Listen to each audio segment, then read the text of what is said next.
In Philippians 1, verses 13 and 14, Paul said, "Brethren, I count not myself to have apprehended, but this one thing I do, forgetting those things which are behind and reaching forth unto those things which are before, I press toward the mark for the prize of the high calling of God in Christ Jesus."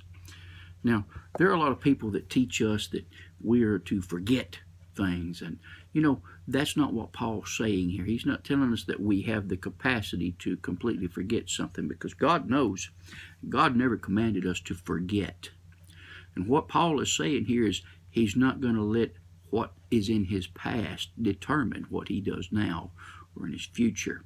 He's going to leave those things in the past, even his victories, even your past victories. It's wonderful to have good memories, and we're to enjoy our memories. God's not telling us to forget, because he knows we can't.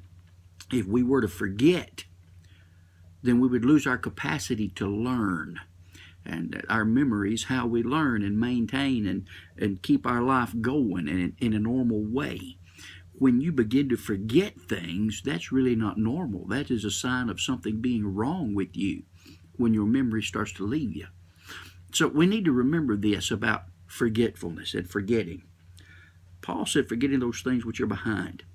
There are two things that cripple us as Christians in this life as far as forgetting and not being able to forget or put things behind us.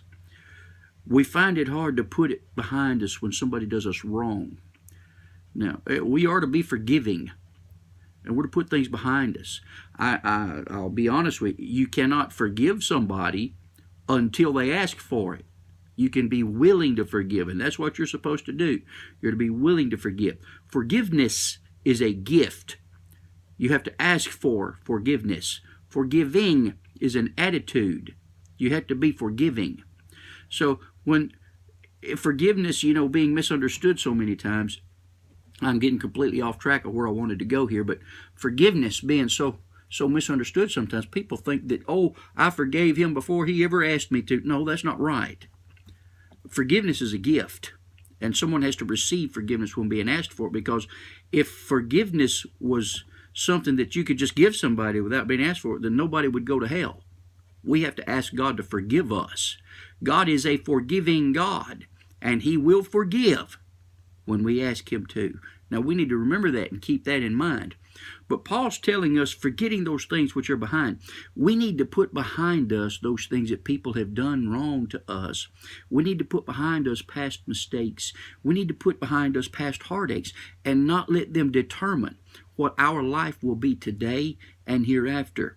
We need to put behind us past victories and past blessings sometimes, because a lot of times we dwell on things that happened in the past that we really enjoyed, and when it's not as good now as it was then, we get miserable. I wish it was like it used to be. No, I don't, honey. I'm going to tell you something. I'm closer to home now than I've ever been, and I don't want to go back 20 years. I'm glad, thank God, the Lord's getting ready to come back and get us, and I don't want to postpone the trip for him. I'm glad he's getting ready to come after me.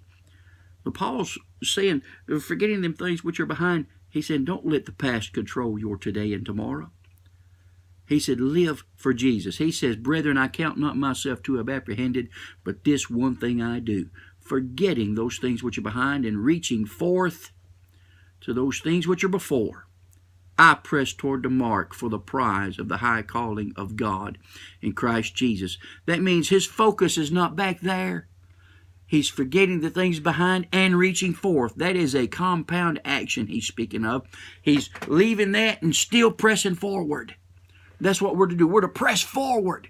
Reach for what God's got for us. And not try to dwell on what God's done for us in the past. Reach for what God's got for us and what we can do, and not dwell on what people have done to us in the past. There are people that love you and care about you that have hurt you in the past, but there's something in your relationship that really hurts it, and it might be your memory. Think about that today. Forgetting those things which are behind and reaching forward. Hey, let's live for God. Let's live for God. Let's not live in the past. Let's not dwell on the past. God bless you. I hope you have a good day. Amen.